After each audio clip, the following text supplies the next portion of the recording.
Alors ça fait longtemps que je dis qu'il fallait que j'explique mon portefeuille, donc on va le faire.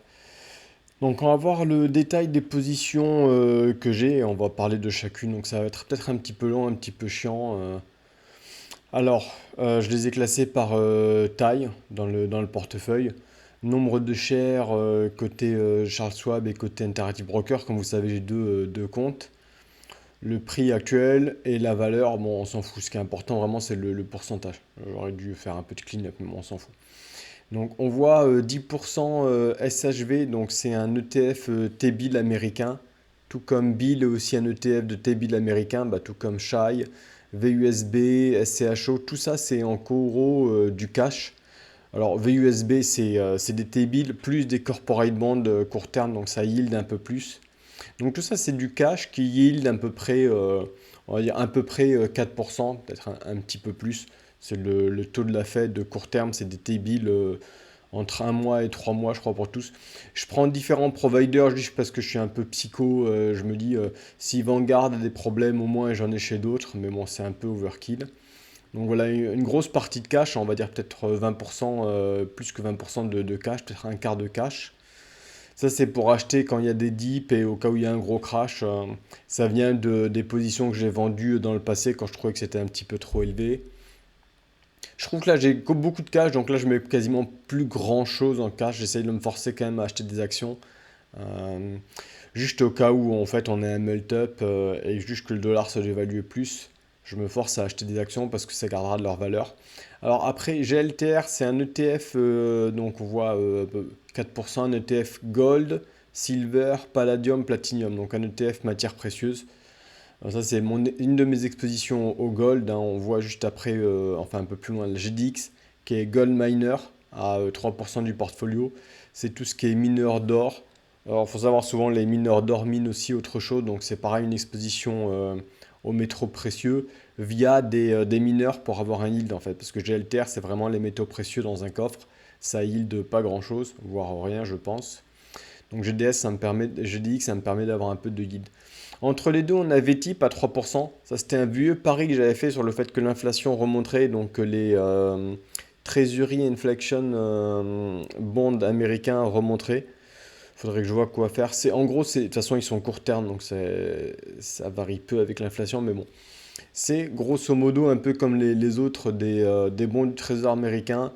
Moyen terme indexé sur l'inflation. De mémoire, ils sont moyen terme. Mais c'est un truc, je pourrais m'en débarrasser et les mettre dans les ETF T-bill. Je pense pas que ça va monter beaucoup. Après, on a VT, qui est un ETF World. Donc, c'est vraiment World Total, hein. Donc, il y a tous les pays. Donc, c'est principalement les US, hein. C'est par market size, il me semble. Donc, ça, c'est le truc par défaut, en fait, pour investir dans le stock market mondial VT. J'ai envie de dire, il y aurait moyen de presque prendre tout ça plutôt qu'après aller faire des ETF sur des secteurs particuliers. Ça suit un peu les liquidités. Donc c'est mon truc par défaut. Quand j'ai un peu trop de cash, je le mets dans VT et un peu dans les bills, quoi. SGOV, des mémoires, c'est encore un ETF bill. Donc à aller avec les premiers. C'est juste que c'est un autre provider. Je pense que c'est des T-bills. C'est peut-être un peu plus long, c'est peut-être du 3 mois, mais bon, c'est du cash. HODL, c'est un ETF Bitcoin, donc 2,82% du portfolio. Oubliez pas qu'en fait, j'ai des cryptos que je gère à côté sur des échanges crypto. C'est juste que petit à petit, j'essaie de fermer mes échanges crypto pour tout gérer par des ETF. Maintenant qu'il y a des ETF crypto, c'est plus simple en fait. SCHP, SPIP, je crois que c'est des ETF bond américains. Celui-là, il doit être inflation protected, un peu comme VTIP. Donc ouais, j'ai quand même beaucoup, beaucoup de cash qui dort. Après, il yield à peu près 4%. Je prends que des bons court terme. Un petit peu, peut-être un peu moyen terme, mais il faudrait que je m'en débarrasse. J'ai principalement du court terme, comme on voit. Alors après, EMXC, c'est quoi? C'est les emerging markets, sauf la Chine. Donc c'est tout ce qui est émergent. Il doit y avoir l'Inde, il doit y avoir le Vietnam, les Philippines, des trucs comme ça. Sauf la Chine. Celui-là, j'en ai un juste après. Bah, là, IEMG, c'est Emerging Market qui inclut la Chine en fait. Celui-là, c'est juste parce que j'ai toujours un peu peur d'investir sur la Chine. Au cas où il se passe la même chose qu'avec la Russie et que s'il y a des tensions, le gouvernement américain dit bon bah on liquide toutes vos positions chinoises parce que la Chine c'est les méchants. Donc je veux avoir des emerging, mais avec un petit pondération qui exclut la Chine au cas où. Sachant que IEMG, hein, c'est des emerging worldwide, quoi. Donc il y a tout le monde et ça inclut la Chine, quoi. Entre les deux, on voit URA, qui est l'uranium, un ETF qui investit sur les compagnies qui font de l'énergie nucléaire, tout ce qui est lié aux énergies nucléaires. Il y en a beaucoup en ce moment. URA, c'est le plus vieux, donc c'est pour ça que c'est celui que j'utilise. Euh, J'avais acheté ça il y a un moment pour jouer la renaissance du nucléaire, en fait, parce que je pense que de toute façon, c'est la seule énergie vraiment efficace, hein, les panneaux solaires ou les éoliennes. C'est bien pour cramer des subventions du gouvernement, mais si on veut de l'efficacité, il faut des centrales nucléaires. C'est pour ça que tous les cloud providers font des centrales nucléaires à côté de leur data center, en fait. Après, on continue. BCI, 1% à 1,5%. C'est un ETF commodity. Donc, il y a un peu de pétrole, il y a un peu d'or, il y a un peu de copper, il y a un peu de tout, il y a un peu de bouffe. C'est des commodities. Donc, c'est pour avoir une exposition aux commodities. Vigie, Vigie, c'est International Dividende. Donc, c'est un ETF international le monde entier pour les dividendes. Donc, lui, ça me permet d'avoir une exposition internationale, d'avoir des dividendes. Ce qui est bien, par exemple, cette année où le dollar se dévalue, du coup, ça, c'est des dividendes dans d'autres currencies qui s'apprécient par rapport au dollar. Donc, c'est assez sympa à voir. VYMI, c'est exactement la même chose chez un autre provider. Pareil, un dividende international. VGK, que je dise pas de bêtises, c'est l'Europe, il me semble. Donc pour pondérer un petit peu plus sur l'Europe, hein, par rapport au World Total qui est très américain. Donc vous verrez, j'ai des ETF qui me permettent d'ajouter un petit peu d'exposition sur certains pays. Donc celui-là c'est l'Europe typiquement. Box, c'est Box, c'est un peu comme des T-bills. C'est une construction vraiment structurelle, hein. Je ne sais plus comment il construit ça, mais bon, ça permet d'avoir une exposition court terme, un peu l'équivalent de T-bill pour parquer du cash, sans payer des taxes sur l'income des T-bills en fait. Mais grosso modo, c'est du cash. PDBC, c'est un autre ETF commodity, un peu comme BCI qu'on avait ici. Euh, pour m'amener, je crois que je targetais 3% pour les commodities. Pour m'offrir un peu plus d'exposition aux commodities. C'est un peu comme BCI. Je crois qu'il y en a un des deux qui a plus d'or que de pétrole, mais c'est des ETF commodity. Donc après, ça se google, hein. C'est pas le but, c'est pas d'aller trop dans le détail non plus. SCHA, c'est quoi SCHA? Ah oui, c'est un ETF small cap américain. Donc les petites boîtes américaines. Toujours pareil, parce qu'en fait, les ETF américains, VT ou même VT qui est juste après, ils ont beaucoup de. Comme ils sont par capitalisation, ils prennent beaucoup de grosses caps, donc on retrouve beaucoup les Max 7, etc. Donc ça me permet d'avoir une exposition, on va dire, un peu plus forte au small cap. VTI, ETF américain, donc toutes les boîtes américaines. Mais c'est ce que je vous disais, il a peut-être une surexposition, on va dire, aux grosses capitalisations. Donc SCHA me permet de faire un truc un peu moins exposé. Et FAV, un ETF low volatility. Donc ça c'est un truc où tu peux parquer ton. C'est pas un truc qui a beaucoup de grosses ou de dividendes, c'est vraiment low volatility. C'est je parque mon cash là et puis il dort. C'est des boîtes un peu legacy, je sais pas, je veux dire au hasard, genre Nestlé, des trucs comme ça, qui vont pas grossir, qui ont un petit business tranquille et qui ont peu de volatilité. Voilà. SPHD, c'est du high yield, je crois que c'est du dividende. C'est low volatility, je crois que c'est low volatility high yield, donc c'est un truc pour avoir des dividendes de low volatility. C'est mes deux low volatility que j'ai en fait. Celui-là fait un peu plus de dividendes. V, c'est quoi ça? VYM? Ah oui, c'est des dividendes américains. On avait vu VYMI qui est l'international. Juste avant, VYM, c'est dividendes américains. Donc ça yield un peu, c'est sympa. VIX, c'est pareil. D'ailleurs, ça va avec Vigie. Vigie, c'est l'international, comme je disais. VIX, c'est des dividendes américains. Donc, souvent, vous voyez, je split en deux entre différents providers. Il doit y avoir Vanguard et je sais pas qui. C'est juste au cas où je suis un peu parano. CGW, c'est un ETF sur l'eau. On va dire tout ce qui est la purification de l'eau, le renouvellement de l'eau. Je pense que l'eau, euh, quand même une ressource assez précieuse et on voit avec l'extraction des métaux. En fait, il faut savoir que quand vous faites de l'extraction de métaux, genre lithium ou les terres rares, aux US ou en Europe, c'est pas comme en Chine. Il faut retraiter l'eau avant de la rejeter, en fait. En Chine, les mecs s'en battent les couilles, ils balancent l'eau complètement polluée, les mecs à côté, ils naissent avec trois bras, mais on s'en fout. C'est leur problème, ils avaient qu'à pas habiter là, quoi. Alors qu'en Europe, et c'est pour ça que c'est plus cher d'extraire des terres rares et des métaux précieux en Europe et aux États-Unis, parce que ça coûte plus cher parce il faut traiter l'eau. Donc ça me permet d'avoir. J'ai une théorie sur le fait que ça va monter, toutes ces compagnies qui traitent l'eau pour avoir de l'eau pure. En fait, ça va devenir une denrée de plus en plus rare, je pense. Parce que toute l'eau dégueulasse en Chine qui rejette, au bout d'un moment, elle va se retrouver partout, en fait, hein. Donc bon. URNM, uranium, une autre exposition à l'uranium, mais lui c'est plus les mineurs, donc c'est plus proche vraiment des matières premières, de vraiment l'uranium, plus que les compagnies qui utilisent l'uranium pour faire de l'énergie nucléaire. Donc ça c'est pareil, c'est ma même théorie que URA qu'on a vu avant sur l'énergie nucléaire qui va être l'énergie du futur. VO, c'est des mid-cap américaines, donc c'est un peu comme SSH, mais un peu plus grosse cap. C'est pareil, pour ne pas avoir que des grosses caps américaines. EFV a un value ETF, un peu comme FAV en fait. Euh, je crois qu'il y en a. Non, les deux sont internationaux, il me semble. Mais c'est la même chose que FAV, c'est juste un autre provider. VXUS, c'est un ETF, le monde entier, sauf les US. Pareil, c'est pour pondérer un peu avec VT qui est un peu trop exposé aux US. Ça, c'est pour avoir vraiment investir sur tout sauf les US pour que du coup, au final, mon portfolio soit un peu moins focus sur les US. VEA, c'est tous les pays développés, donc US, Europe. Pareil, c'est un ETF assez large. ETHA, donc c'est de l'Ethereum, comme Bitcoin envoie 0,75%.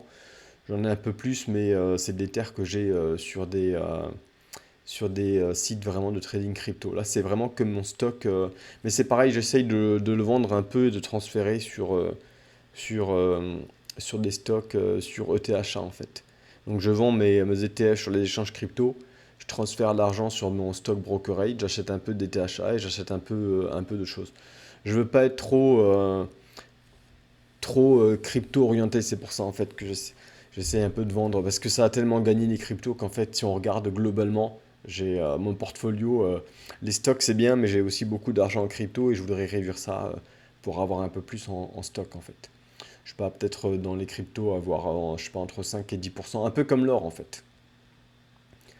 Alors après la Turquie, je pense que la Turquie, il faudrait que je mette un peu plus, c'est un pari ça, la Turquie.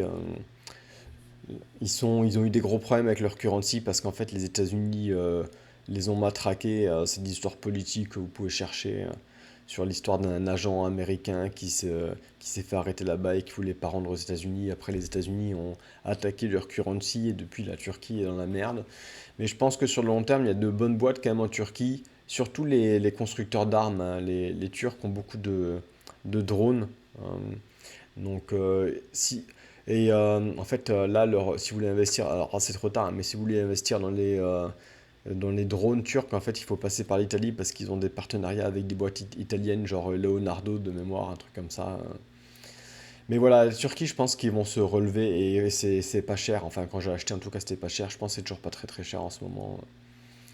IXC, c'est un ETF énergie, donc producteur d'énergie, principalement énergie pétrole, charbon. Mais bon, c'est assez vague. Et en fait, on voit là en ce moment tous les data centers qui ont besoin d'énergie. Les gens réalisent qu'en fait, bah oui, il y a besoin d'énergie en fait dans le monde. C'était vraiment pas cher à l'époque où j'avais pris. J'avais commencé à prendre ça quand ça valait plus rien vers le Covid en fait, que les gens se disaient, bah c'est bon, on n'a plus besoin d'énergie. Mais ouais, t'as plus d'énergie parce que t'es bloqué chez toi, mais ça va pas durer indéfiniment. PDBA, c'est un ETF commodity qui se focus sur l'agriculture. Donc une exposition au prix de la bouffe, tout ce qui est maïs, corn, viande, c'est assez vague, café je crois. Enfin bon, pareil, c'est pour se protéger un peu de l'inflation parce que du coup ça t'expose au prix des matières premières en fait. Donc bah, si les prix du steak montent, eh ben, ça monte aussi. XAR, un ETF guerre, avec toutes les tensions qu'il y a dans le monde depuis perpète. Je crois que j'avais commencé à acheter ça quand c'était chaud entre la Russie et la Turquie, quand la Russie faisait des manœuvres militaires. Je me suis dit, oh, ça va péter. On voit clairement qu'il y a des tensions par tout le monde là. Chine-US aussi, ça sent pas très bon, hein. Donc un ETF défense, ou maintenant ça s'appelle guerre. Pas beaucoup 0,64, mais j'en ai un autre un peu plus loin, je pense qu'il est pas très loin. Bah, c'est lui là, PPA. C'est un autre ETF défense aussi. Hum, KXI, je sais plus ce que c'est. Donc on va passer. Je les connais pas tous par cœur, je sais plus ce que c'est. Euh, REET, c'est de l'immobilier aux États-Unis ou dans le monde entier, je sais plus, mais c'est de l'immobilier.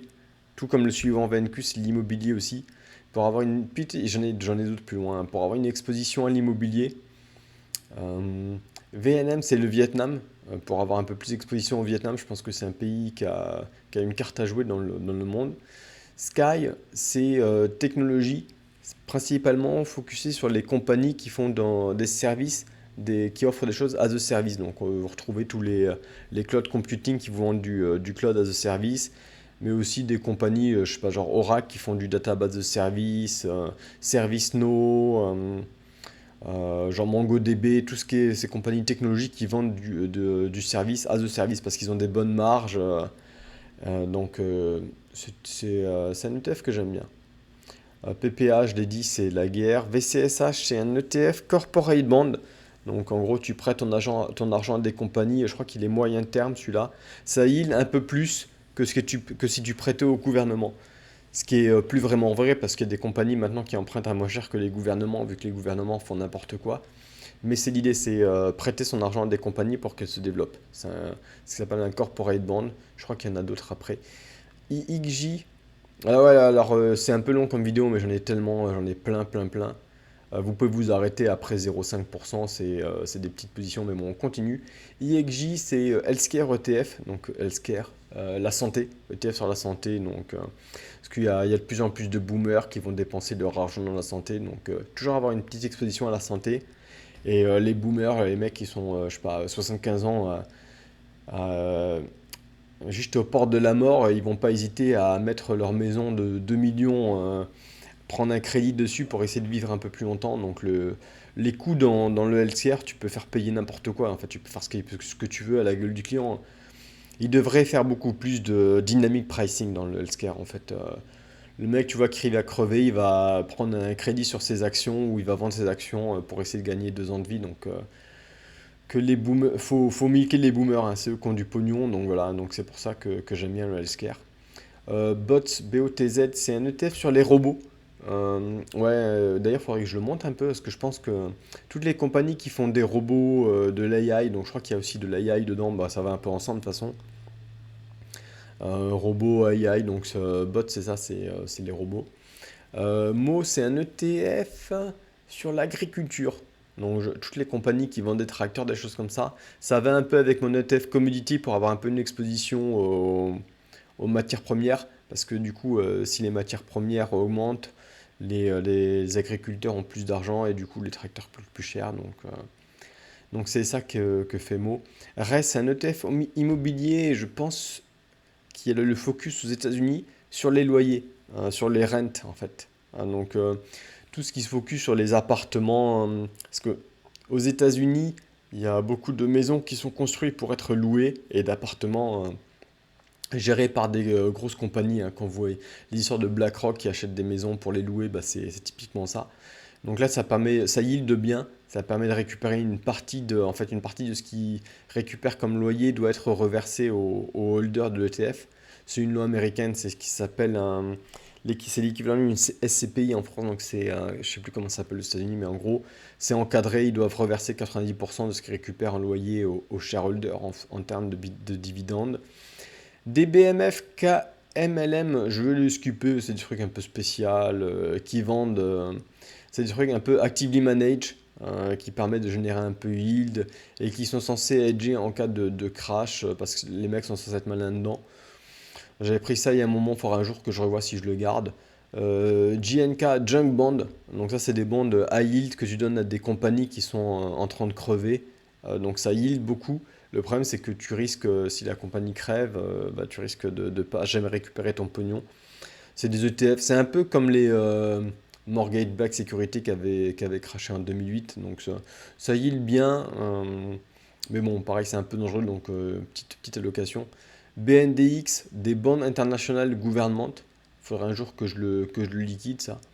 Bon, je vais assez vite, hein, comme c'est des petites positions. NUR, c'est de l'immobilier encore. Real estate, c'est un peu comme RES, c'est sur les short-term real estate. Donc il doit y avoir peut-être un peu de Airbnb, des trucs comme ça dedans. VNQI, de l'immobilier international. C'est comme VNQ, mais en international. IBB, oh putain, j'en ai plein, on va aller un peu vite, c'est des petites positions. IBB, c'est des biotech. Berkshire, c'est Warren Buffett, ça c'est un stock direct.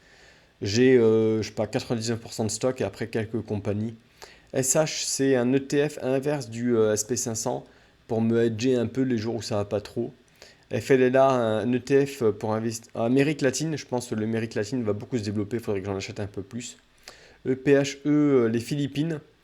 EVX, les poubelles, tout ce qui est traitement des déchets, parce que si tu habites aux États-Unis, tu vois la quantité de déchets qu'on fait ici. Alors, il trie rien du tout ici, hein. Moi, j'ai une poubelle, tout va être enterré au milieu du Texas, on s'en fout, mais un jour, il faudra peut-être regarder tout ça. Mais bon, ça sera les générations futures qui vont gérer les poubelles, hein. Nous, on enterre tout, on s'en fout, on trie rien, et basta, quoi. C'est 2025, hein. SCHD, c'est un truc de dividende, il me semble. BKF, BKF, je sais plus ce que c'est. Hashtag, ça c'est un nouveau truc que je commence à augmenter ma position. C'est AI dans les healthcare en fait. Donc je pense que l'AI va pouvoir aider pas mal dans le healthcare à trouver des nouvelles protéines, des choses comme ça. Donc ça c'est toutes ces boîtes un peu nouvelles qui essaient de trouver des révolutions dans le healthcare avec l'AI en fait. EWJ, le Japon. Une petite exposition au Japon, il faudrait que je monte aussi. C'est pareil, c'est un truc nouveau que je suis en train d'augmenter. Des fois, j'achète un truc juste pour pas l'oublier en fait. Et bah, du coup, quand je revends mon portfolio, je me dis, ah, faut que j'en achète un peu plus. SPY, c'est un ETF income qui vend des options sur le SPY. On va pas rentrer dedans, c'est trop petit. DivO, DivO, c'est quoi déjà? DivO, je pense que c'est un truc des compagnies qui font soit des buybacks, soit des dividendes. Je sais plus, mais on s'en fout un peu. PNQI, c'est un ETF un Nasdaq, tout ce qui est technologie. EWS, la Corée du Sud. DB, c'est un peu l'équivalent d'Ivo, mais pour les buybacks. Donc ça, c'est toutes les compagnies qui font des buybacks. VWOB, je sais plus ce que c'est. QQQ, c'est le Nasdaq. Euh, je crois que je le remplace par d'autres plus précis. ITB, mes constructions de maisons, pour avoir une petite exposition au real estate.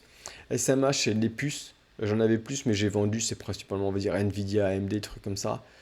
Ça monte tellement que j'en vendais régulièrement et là, il m'en reste plus beaucoup. Euh, Argentine, constructeur de maisons. IPOL, c'est la Pologne. FTech, c'est un truc technologie. SCHI, je sais plus ce que c'est. UAE, c'est le Middle East. ETHV, c'est un autre ETF Ethereum.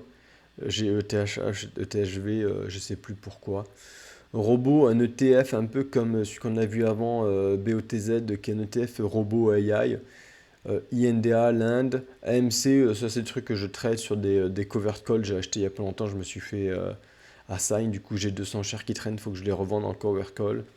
C'est des trucs, quand je vends les options que je me fais à 5, je crois que j'ai acheté ça à 3 dollars. C'est négligeable. CQQQ, c'est un ETF inverse sur le. Ah non, c'est la Chine. Chine Tech, hein, tout ce qui est technologie chinoise. Il faudrait peut-être que j'en prenne un peu plus, je pense, la Chine. J'avais un autre ETF, je crois, la technologie chinoise.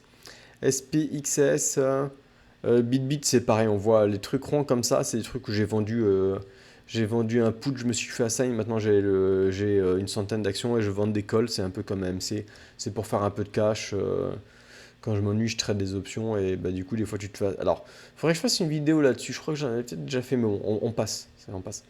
Crop, c'est un truc que j'avais acheté il y a très longtemps. Il faudrait que je drop ça. J'ai dû perdre je devrais mettre combien j'ai gagné ou perdu. Je referai une vidéo là-dessus un jour. Crop, j'ai dû perdre plein de pognon là-dessus. Un truc que j'avais acheté, c'est l'innovation dans l'agriculture. En gros, les fermes verticales, etc. J'avais acheté ça il y a tellement longtemps. Je crois que c'était un peu trop tôt le. Peut-être avec des AI aujourd'hui, des trucs comme ça, tu dois pouvoir faire de l'indoor farming, mais à cette époque, c'était pas terrible. PAV, PAV c'est un ETF sur l'infrastructure aux US, les routes, les canalisations. il y a du pognon qui va être dépensé de là-dedans. En fait, typiquement, quand il y a un crash ou pour booster l'économie, le gouvernement fout du pognon là-dessus. Mais vous voyez, c'est une toute petite position. PSCT, ça c'est un truc que j'ai acheté il y a 2 3 jours, je crois. Je veux grossir. Ça, c'est un ETF sur les technologies compagnies, mais small cap. Donc, parce que je voudrais toutes les petites nouvelles là, compagnies qui se créent, mais et qui, je pense, se feront racheter ou se font injecter du pognon par les plus grosses. Donc ça, il faut que je le grossisse. C'est small cap technologie, parce que c'est là où vraiment il va y avoir du gain. Les Max 7, la grosse cap, sont tellement grosses aujourd'hui, les gens préfèrent regarder le plus petite capitalisation. CGTX, alors je ne sais pas ce que c'est. Et RSX, celui-là il est important parce que c'est la Russie. On voit qu'il est à zéro. Et bah oui, parce qu'en fait tout s'est fait saisir par le gouvernement américain. Et donc ça, je l'ai laissé là parce que, juste pour parler, si vous investissez en Chine, faites attention où vous vivez parce que Europe et les États-Unis, il risque de se passer la même que ce qui s'est passé en Russie, hein. Du jour au lendemain, les mecs à Bruxelles ou ici à Washington disent bah non, la Chine c'est des méchants, on vous force liquide vos positions. Donc bah moi du jour au lendemain, mes investissements en Russie, RSX, je pouvais plus rien faire sur la plateforme. Et ça m'a dit bah oui, le gouvernement a dit que vous pouvez plus acheter, on va le vendre à centime quoi. Les mecs ont tout liquidé. Je pense que ça a fait pareil pour les mecs en Europe. Il y avait des boîtes européennes aussi, ouais, genre Renault et tout, qui ont vendu tout ce qu'ils avaient là-bas pour un euro symbolique, hein. Des idées de génie, bravo nos gouvernements. Donc c'est pour ça que la Chine, je suis un peu frileux à investir en Chine, parce que du jour au lendemain, tu peux avoir le gouvernement qui dit, bah en fait, non, on saisit tout, on vend tout. Donc voilà, c'était une vidéo un peu longue, mais comme j'avais promis de le faire, voilà, j'espère que vous aurez appris des trucs, peut-être ça vous a donné des idées, j'espère que ça vous a donné des idées.